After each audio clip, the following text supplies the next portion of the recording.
আসসালামু আলাইকুম। আমরা তারাবি খতম করে বসে আছি এখন সবাই মিলে হুজুরের সাথে। তো হুজুরের মুখ থেকে একটা আমরা গজল শুনতে চাই, বাংলা গজল।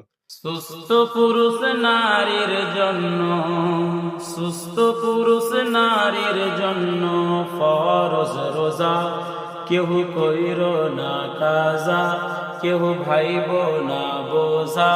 একটা খেজুর খাইয়া দিনের নবী রাইখাছেন রোজা। মা খাইয়া দিনের নবী রাইখাছেন রোজা। সুস্থ পুরুষ নারীর জন্য, সুস্থ পুরুষ নারীর জন্য ফরজ রোজা, কেউ কইর না কাজা, কেউ ভাইব না বোঝা।